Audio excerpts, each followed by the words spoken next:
자, 이어지는 순서는 기업에 관련된 다양한 정보들 저희가 공개해드리는 시간입니다. 기업 분석 리포트 시간입니다. 네, 오늘 도움 말씀 주실 잡드림 연구소 강민혁 대표님 자리해 주셨습니다. 안녕하세요. 안녕하세요. 안녕하십니까. 네. 자, 오늘은 또 어떤 기업 준비해 오셨나요? 일단 오늘은 3월 26일 날 이제 곧 마감하는 기업이고요. OCI라는 회사입니다. OCI. 예, 약간 좀 생소하실 거예요. 그러네요. 저 한 3년 전인가 이 OCI 때문에 주식으로 너무 힘들었던 기억이 나서 다시 얘기하게 될 거라는 상상은 못 해봤는데 아무튼 현재 어떻게 채용을 하고 있는지 그리고 또 어떤 회사인지 간략한 설명 부탁드릴게요. 예, 일단 OCI보다 동양제철화학이라는 회사가 더 익숙하실 수 있으실 것 같습니다. 네. 과거에 이제 동양제철화학이 이제 사명이 변경되면서 OCI로 변경이 된 거고요. 그린 에너지라든지 태양광이라든지 아마 김태진 아나운서도 잘 알지 않을까 이런 생각도 좀 해보는데 네. 일반 직무와 이제 R&D로 좀 나뉘어서 채용이 좀 진행되고 있고요. 아까 잠깐 저희가 뭐 주식 얘기를 했지만 그 부분이 굉장히 또 오늘 말씀드리는 굉장히 중요한 부분인 게 최고가가 이제 한 5년 전도에 50만 원대까지 갔는데 네. 오늘 주가가 한 11만 원대입니다. 네. 그러니까 어떻게 보면은 굉장히 하락되고 있으면 이 회사 망하는 거 아니냐 뭐 이렇게 생각할 수 있겠지만 이 산업의 트렌드를 본다면 단순하게 주가를 보고 이 회사의 평가를 하는 것은 조금 다른 관점이지 않을까 그렇죠. 네. 그런 생각이 좀 듭니다. 네. 구직자들이 봐야 될 부분은 따로 있는 것 같습니다. 네. 그 부분을 오늘 세 가지로 정리해 주신다고 하는데 첫 번째부터 한번 살펴볼까요? 일단은 이공계 학생들이라면 그래도 조금 이해를 할 수 있는데 저 같은 인문상경계 학생들 같은 경우에는 참 이해하기가 굉장히 어려운 산업 구조를 갖고 있습니다. 네. 왜냐하면 이 무기화학 제품들은 일반적으로 이 타 산업의 원재료로 쓰이다 보니까 아무래도 이 후방 산업에 대한 그런 산업의 영향을 좀 받을 수밖에 없고 또한 우리가 직접적으로 그 제품을 볼 수 있는 게 아니기 때문에 네. 좀 생소하다는 느낌이 좀 있을 수 있고요. 네. 그나마 좀 친숙한 게 아마 태양광 산업. 아무래도 이제 에너지가 그린 에너지가 굉장히 좀 유행하고 있고 뭐 전력이라든지 이런 것들이 굉장히 부족하기 때문에 아마 태양광에 대한 좀 관심을 좀 있으실 거예요. 네. 예, 그런 부분에서도 굉장히 사업을 하고 있지만 또 이런 부분은 국가의 보조금이라든지 국가 정책에 굉장히 큰 영향을 받기 때문에 이러한 좀 거시적인 관점에서 이 사회를 좀 바라보면서 이 회사의 산업을 좀 이해하는 게 굉장히 중요할 것 같습니다. 네. 네. 일단 첫 번째로 산업에 대한 이해가 가장 중요하다라고 말씀해 주셨고 두 번째 포인트는 어떤 걸까요? 역시 산업과 관련해 가지고 이제 이 회사가 그러면 그 화학 회사 중에서도 어떠한 부분 위주로 사업을 하고 있는지 그 부분을 굉장히 좀 이해를 해야 될 것 같고요. 베이직 케미컬 사업 부분 이름만 들어도 굉장히 생소할 겁니다. 그렇죠. 네. 그럼 우리 인문상경계 학생들 같은 경우에는 이게 대체 뭐냐 기본적인 개념만 좀 이해하시면 좋을 것 같아요. 그래서 본인 스스로 지원하는 직무 관련해서 어떠한 카테고리를 뭐 영업을 할지 마케팅을 할지 그 정도 수준으로 지원하는 게 가능하기 때문에 너무 부담을 가질 필요는 없어 보이고요. 네. 그 외에 뭐 카본 케이크라든지 아니면은 뭐 태양광이라든지 이러한 이 회사가 어떤 제품을 어떤 정도의 매출을 일으키고 있다.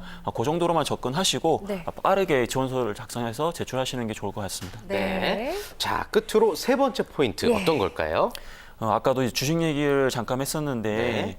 이 회사의 단순한 매출만 지켜보는 것보다도 이제 수익률을 좀 생각을 좀 해봐야 될 텐데 그러다 보면 아무래도 이제 원가 절감을 통해서 수익성을 제고하는 그런 사업 모델이라는 것도 역시나 좀 봐줘야 될 것 같아요. 네. 그래서 계속해가지고 산업 얘기하다 보니까 우리 지원자들이 모르겠다 나 포기하고 싶다 그럴 수 있는데 네, 네. 인문상경계 학생들이 너무 이렇게 힘들어할 부분은 아닌 것 같고요. 다만 이러한 방금 제가 얘기 드렸던 그 세 가지 부분만 이해하시고 직무랑 좀 연결하는 네. 그런 노력만 해주시면 될 것 같습니다. 네, 네. 좋습니다. 그럼 지금부터는요, OCI의 자소서 항목에 대해서 좀 살펴보도록 하죠. 어떤 것들이 있을까요? 일단은 항목만 보더라도 포기하고 싶은 좀 자소서 항목이 몇 개 있어요. 어려운가요? 예. 예. 예를 들어서 뭐 기회는 오는 것인가 아니면 찾아가는 것인가. 오, 이 어렵다. 1번 문제부터 좀 뭐랄까 컨트롤 CV 신공을 발휘하기가 예. 좀 어려운 질문이거든요. 그러네요. 그래서 글뜻수도 천자입니다. 이야. 근데 2번 문제는 도전 목표이기 때문에 그나마 여기에서 우리에게 희망을 주는 거죠. 다른 회사 작성할 때 좀 갖다 붙일 수 있거든요. 그다음에 3번 같은 문제는 말 그대로 체인지, 큰 변화를 시도한 경험이 있는 건데 네. 이 항목 같은 경우에는 우리 지원자들이 분명히 창의성과 관련된 경험을 바탕으로 작성을 할 텐데 이거 좀 주의해야 될 것 같고 이따 같이 말씀드리겠습니다. 네. 근데 네 번째는 역시나 직무 관련돼서 어떠한 노력을 했느냐 뭐 이러한 질문이 지금 제시되고 있기 때문에 네. 우리 학생들 아마 1번 문제에서 좀 좌절해서 포기할 것 같은데 네. 천천히 이제 이 부분을 말씀드리면서 같이 한번 따라왔으면 좋겠습니다. 그래요. 1번 문제 굉장히 좀 철학적일 수도 있을 것 같은데요. 네, 네. 기회는 오는 것인가 찾아가는 것인가 어떻게 써야 될까요? 일단은 이 회사의 인재상 중에서 찬스에 대한 인재상이 있어요. 근데 여기 인재상이 나와 있는 부분을 보면은 그 빠르게 새로운 지식을 습득해가면서 기회가 포착됐을 때 과감하게 실행해서 그것을 자기의 기회로 만든다. 약간 이런 게 있거든요.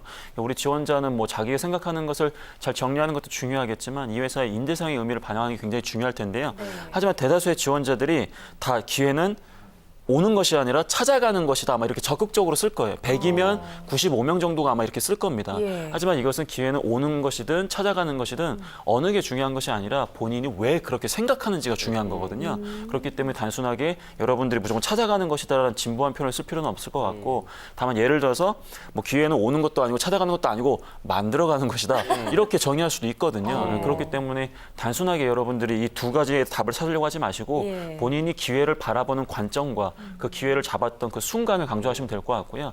좀 일례로 말씀을 드리면 예를 들어서 네. 뭐 최근에 이제 뭐 부동산 관련해 가지고 굉장히 뭐 집값이 어떻고 이런 얘기 많잖아요. 네. 근데 이게 과연 기회인지 기회가 아닌지는 제가 평상시에 얼마나 많은 노력을 통해서 이 안에서 의사결정을 할 수 있는 좋은 지식과 연륜을 쌓아왔느냐의 관점이거든요. 그렇죠. 여러분들도 어떠한 이 팩트를 바라봤을 때 그 전에 얼마나 준비가 됐는지에 따라서 이것은 본인에게 기회가 될 수도 있고 기회가 되지 않을 수도 있다는 관점으로 접근하시는 건 좋을 것 같습니다. 네, 좋습니다. 유념하셔서 작성하시면 좋을 것 같고요. 두 번째가 챌린지, 스스로 도전적인 목표를 설정한 적이 있는가, 네. 이를 통해 성취나 실패했던 경험을 서술하시옵니다.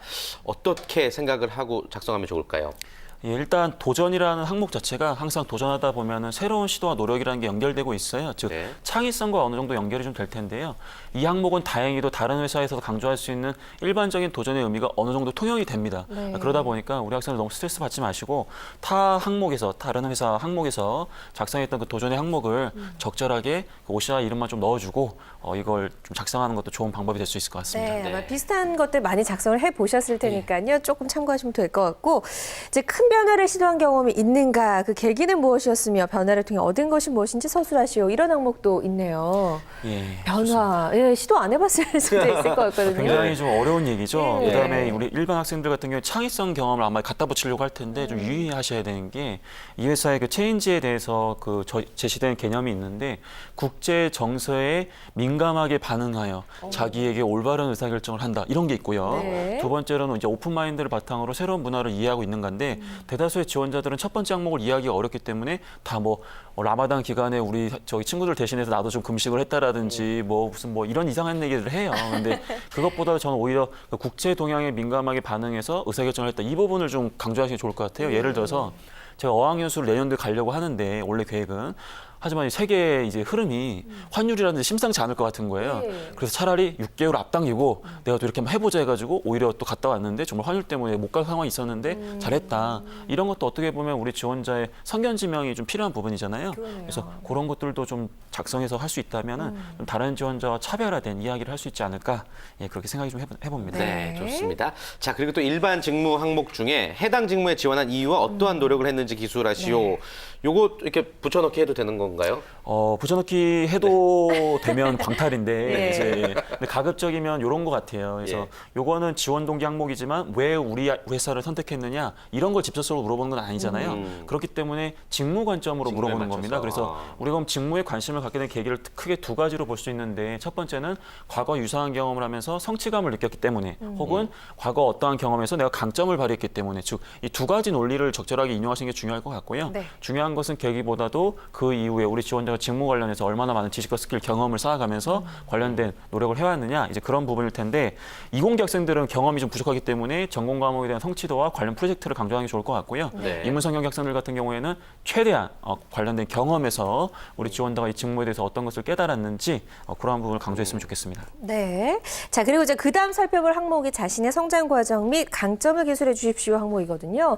이 항목 우리가 좀 많이 작성을 해봤을 것 같아요. 네, 맞습니다. 성장 과정 강점인데 이미 위에서 인재성을 다 강조했기 때문에 이 부분에서 우리의 인간적인 모습을 보여주지 못했잖아요. 뭐 배려라든지 그때 뭐 예전에 저한테 물어봤던 것처럼 자당면 같이 먹으면 비늘을 누가 벗겨주느냐 그런 얘기를 여기 쓰셔도 돼요. 이 성장 과정 항목에. 그래서 그런 소소하지만 우리 인간적인 부분 함께 할 수 있는 지원자다라는 걸 보여주는 게 좋을 것 같고 강점 같은 경우에는 말 그대로 커뮤니케이션이나 분석력 그다음에 뭐 예를 들어 리더십이라든지 추진력 이와 같이 강점화해가지고 우리 직무에 지속적으로 도움이 되는 그런 부분이기 때문에 때문에 네. 이것도 마찬가지로 어느 정도 직무와 연결할 필요는 있어 보입니다. 네. 네, 좋습니다. 그리고 앞서서 이제 소개를 해주시진 않으셨는데 R&D 연구원 자소서 항목을 보면은 본인의 연구 분야에 대해 기술하시오라는 항목이 있습니다. 네. 이 부분은 어떻게 작성하는 게 좋을까요? 일단은 논문과 관련해가지고 네. 관련된 내용을 제시하는 게 좀 중요할 것 같은데 걱정을 하시는 분들은 사실은 내가 이 OCI에 지원하는 직무와는 사실 전공이 살짝 좀 다른데 지원을 하고 싶다. 그런데 내가 연구한 걸 사실 생뚱맞게 제시하는 것도 좋은 방법이 아닌 것 같은데 어떻게 해야 되느냐.